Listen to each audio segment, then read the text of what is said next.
لو تناهيتم إلى سر الحياة وصنعتم كائنا حيا نرى.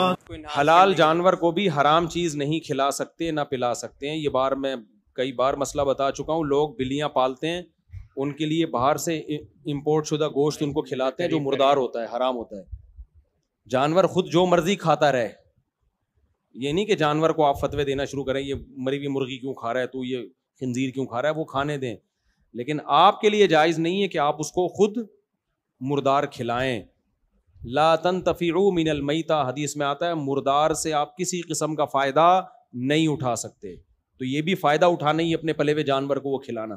ہمارے ایک دوست ہیں, ان کا بڑا فارم ہے, مگرمچھ پالے ہوئے ہیں. ان کا گھوڑا مر گیا تو انہوں نے لا کے مگرمچھ کو کھلا دیا.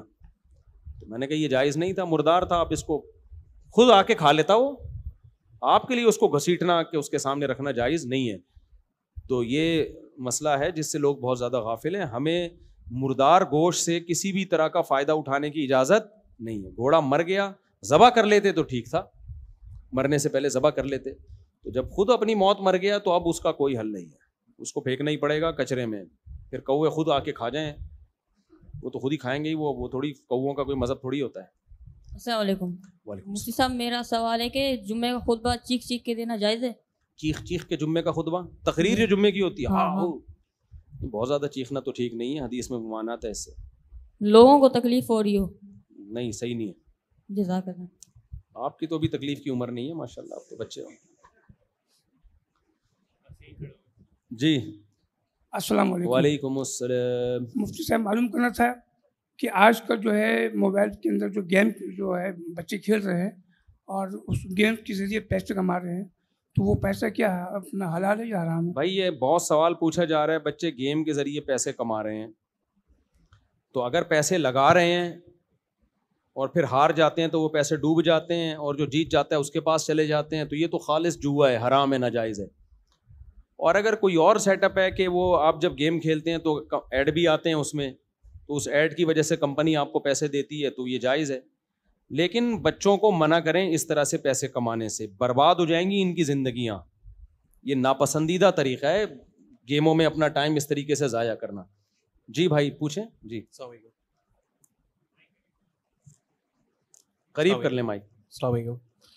مفتی صاحب ابھی آپ نے اسلامک بینکنگ کا تھوڑا سا بتایا تھا, وہ اس کے بارے میں تھوڑا بتائیں. یہ جو اسلامک بینکنگ کا آپ نے بتایا تھا, یہ جو پاکستان میں اسلامک بینکنگ ہے, یہ اسی کے متعلق آپ نے تھوڑا سا سمجھایا تھا. اس کا تھوڑا بیک گراؤنڈ اور جو پاکستان میں اسلامک بینکنگ ہے اس کے بارے میں تھوڑا سا بتا دیں. جی دیکھیں, اسلامک بینکنگ کے بارے میں جو میں نے بتایا نا, 90% فقہ حنفی سے لی گئی ہے. وہ اب بینکنگ میں ایسا نہیں ہو سکتا حنفیوں کی بینکنگ الگ ہو شافیوں کی الگ ہو. وہ تو ظاہر ہے مرج چاروں فقہ کو مرج کر کے بنائی گئی ہے نا, تو زیادہ تر اس میں کیونکہ فقہ حنفی کے علاوہ ملتے ہی نہیں تھا کہیں, تو اس میں پہلے سے صدیوں پہلے علماء نے اس کی جزیات لکھی ہوئی تھی. باقی فقہ یہ جو بینکنگ ہے اسلامک بینکنگ, اس پہ لوگ اعتراض کرتے ہیں. دیکھیں ہوا یہ ہے, اس کا ماضی یہ ہے کہ یہ حضرت مفتی رشید احمد صاحب جو ہمارے شیخ تھے, علامہ یوسف بنوری رحمۃ اللہ علیہ جو بنوری ٹاؤن کے بانیوں میں سے ہیں, حضرت مفتی تقی صاحب تو اس وقت ذرا ینگ تھے, بالکل جوان تھے. تو مفتی محمد شفیع صاحب رحمہ اللہ تعالیٰ جو حضرت مفتی تقی عثمانی صاحب کے والد ہیں, مفتی اعظم پاکستان, یہ ان بڑے بڑے علماء نے اسلامک بینکنگ کا ایک اسٹرکچر پیش کیا تھا. کیونکہ ضیاء الحق کے دور میں جب یہ تحریک چلی ہے کہ پاکستان کو اسلامی کیا جائے, تو یہ سوال اٹھا تھا کہ بھائی آپ ان سودی بینکنگ کا آلٹرنیٹ دو گے تو ہم کچھ کریں گے نا. مفتی کا کام یہ ہوتا ہے کہ وہ یہ نہیں کہتے کہ یہ ناجائز ہے, پھر اس کا آلٹرنیٹ بھی بتائے کہ یہ ناجائز ہے اور یہ کیا ہے. وہ مفتی صحیح نہیں ہوتا جو بس ناجائز کہہ کے چھوڑ دے, وہ بتائے بھائی یہ ناجائز ہے لیکن اس کا یہ آلٹرنیٹ ہے, اس طرح سے کرو گے تو کیا ہوگا, جائز. حدیث میں بھی ہمیں یہ ملتا ہے. حضرت بلال رضی اللہ تعالیٰ نے ایک سودی لین دین کیا, آپ نے ان کو سخت تنبیہ کی کہ یہ تو حرام ہے, پھر ان کو طریقہ بتایا کہ اس طرح سے کر لو گے تو کیا ہوگا, جائز ہو جائے گا. مشہور حدیث ہے, میں ابھی اس کو بیان نہیں کرتا. 1 منٹ بیٹا میں یہ مکمل کر لوں پھر آپ کو موقع دیتا ہوں. آپ اتنے میں بیٹھ جائیں تو آپ کو پھر موقع دیتا ہوں میں. تو علماء نے نا اس کا آلٹرنیٹ پیش کیا, اس میں بہت سارے بینکوں کے جو ماہرین تھے ان کو بھی بلایا کہ یہ آلٹرنیٹ قابل عمل بھی ہے یا نہیں ہے. بعض دفعہ آلٹرنیٹ تو ہوتا ہے وہ کہتے ہیں یہ چلے گا ہی نہیں, یہ ہمارے لیے پاسبل ہی نہیں ہے. تو ایسا آلٹرنیٹ ان کے مشوروں کے ساتھ کہ وہ سود سے بچا ہوا بھی ہو اور چل بھی جائے. یہاں مثال کے طور پر ایک چیز پہ آ کے اٹک گئے تھے کہ ہم جب قسطوں پہ کسی کو کوئی چیز مہنگی کر کے بیچیں گے تو قسطیں جب ادا نہیں کرے گا تو اگر ہم عام بینک تو سود لگا دیتا ہے, ہم اگر سود نہیں لگائیں گے تو وہ قسطیں کون دے گا, کون بھیجے گا اس کے پیچھے پولیس, کون پکڑے گا اس کو, کوئی کوڑے ماریں گے, کیا کریں گے. تو سارا سیٹ اپ 4 دن بھی بعض دفعہ بند کمرے میں بیٹھ کے آدمی مسئلے بتا دیتا ہے, پریکٹیکل لائف میں وہ ممکن نہیں ہوتے. تو کیا کریں گے؟ اب یہ تینوں فقہ میں اس کا کوئی حل نہیں تھا, نہ فقہ حنفی میں تھا, نہ مالکی میں, نہ شافی میں. امام مالک کے یہاں اس کا حل مل گیا. امام مالک کے یہاں یہ قول ہے کہ اگر کوئی شخص آپ سے مالی لین دین کرتا ہے یا کوئی بھی لین دین, آپ اس پہ مالی جرمانہ یہ التزام کروا سکتے ہیں کہ اگر میں نے یہ ٹائم پہ پیمنٹ نہیں دی یا میں نے یہ کام نہیں کیا تو مجھ پر شرعاً لازم ہے کہ اتنے پیسے میں صدقہ کروں گا. یہ نہیں کہ آپ کے پروفٹ میں اتنے پیسے میں کیا کروں گا, صدقہ. تو فقہ مالکیہ سے یہ چیز لی گئی ہے کہ بھائی اگر کوئی شخص ٹائم پہ قسطیں نہیں جمع کراتا تو بینک اس کو پابند کرتا ہے کہ آپ پھر اتنے پیسے چیریٹی کریں گے. لیکن سوال یہ پیدا ہوتا ہے اگر اس پہ ہم ڈال دیں چیریٹی کریں گے تو وہ کرے گا, کون کرتا ہے بھائی؟ تو بینک نے پابند کیا کہ چیریٹی ہمارے ذریعے سے ہوگی. تو یہ جائز ہے, اس میں ناجائز ہونے میں کوئی دلیل نہیں ہے. امام مالک کے فقہ سے یہ چیز لی گئی ہے. تو اب بینک کیا کرتا ہے, پینلٹی لگاتا ہے. تو لوگ کہتے ہیں یار وہ بھی سود لے رہا ہے, یہ بھی سود, حالانکہ وہ اپنے پروفٹ میں شامل نہیں کر رہا ہوتا, وہ چیریٹی کر رہا ہوتا ہے. تو ہم نے میزان بینک میں, بینک اسلامی میں جا کے باقاعدہ تحقیق کی ہے کہ یہ سچی مچی میں چیریٹی ہوتا بھی ہے یا ڈرامے بازی ہے. تو پتہ چلا کروڑوں روپے چیریٹی ہوتے ہیں اور بہت سارے ٹرسٹوں کو جاتے ہیں, جن میں مدارس کو بھی جاتے ہیں اور یتیم خانوں میں بھی جاتے ہیں. تو بہت فائدہ ہے, آپ لیٹ پیمنٹ کرو, یتیموں کا فائدہ ہی فائدہ ہے. جبکہ جو سودی بینک ہیں ان میں لیٹ پیمنٹ سے بینک کا فائدہ ہوتا ہے, غریب کا کوئی فائدہ نہیں ہوتا اس میں, وہ سود ان کا پروفٹ ہوتا ہے. تو اس لیے کچھ چیزیں ایسی ہیں جو ان بینکوں میں لگتا ہے دیکھنے میں کہ کان ادھر سے پکڑو ادھر سے پکڑو, لیکن حقیقت میں ایسا ہوتا نہیں ہے.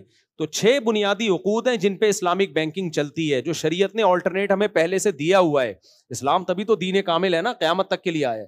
تو 6 آلٹرنیٹ ہیں, ایک ہے مرابحہ, ایک ہے مزاربہ, ایک ہے مشارکہ, ایک ہے سلم, ایک ہے استثناء اور ایک ہے اجارہ.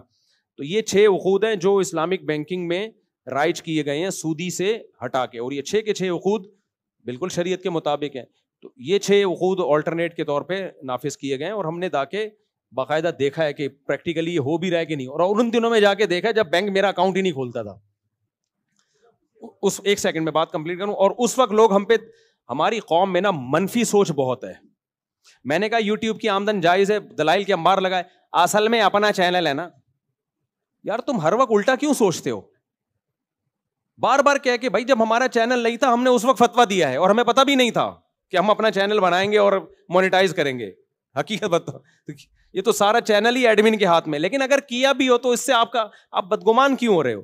یہی اگر ہم حرام کہتے ہیں نا تو پتہ ہے کیا کہنا تھا, ابے اصل میں ان لوگوں کو تو ہدیے نذرانے مل جاتے ہیں بیٹھ کے, دوسروں کی آمدن انہوں نے کیا کر دی ہے, حرام کر دی. کسی حال میں لوگ خوش نہیں ہے. وہ گدھے والا لطیفہ ہی یاد آتا ہے. ایک آدمی گدھے پہ بیٹھا اور بچہ بھی گدھے پہ بیٹھا, دونوں سفر کر رہے ہیں. لوگوں نے کہا گدھا ایک ہے, بندے 2 سوار ہیں, گدھے پہ ظلم کر رہے ہیں. اس نے کہا چل بچہ تو اتر جا, میں بیٹھتا ہوں. خود بیٹھ گیا, بچہ اتر گیا. لوگوں نے کہا باپ ہونے کا ناجائز فائدہ اٹھا رہا ہے, چھوٹا بچہ ہے, بٹھانا اس کو چاہیے, کمزور ہے, خود تو طاقتور ہے, جوان آدمی ہے, لیکن چونکہ باپ ہے تو باپ ہونے کا ناجائز فائدہ. اس نے بچے کو بٹھا دیا, خود اتر گیا. لوگوں نے کہا ابھی سے بدتمیز بنا رہا ہے بچے کو گدھے پہ بٹھایا ہوا ہے اور باپ گدھے کی لگام لے کے چل رہا ہے آگے, تو اس کا مطلب یہ تو بچے کو ابھی سے فرعون بنا رہا ہے, باپ کی تمیز ہی ختم ہو جائے گی. اس نے کیا کیا, اس نے خود دونوں اتر گئے, گدھا خالی. انہوں نے کہا دنیا میں دیکھنے میں گدھا یہ لگ رہا ہے, حقیقت میں گدھے یہ ہیں, کیونکہ سواری موجود ہے اور پھر بھی پیدل جا رہے ہیں. تو اس نے اٹھا کے نا دریا میں پھینک دیا گدھا. یہ آخری کام غلط کیا, یہ بالکل گدھوں والا کام کیا اس نے.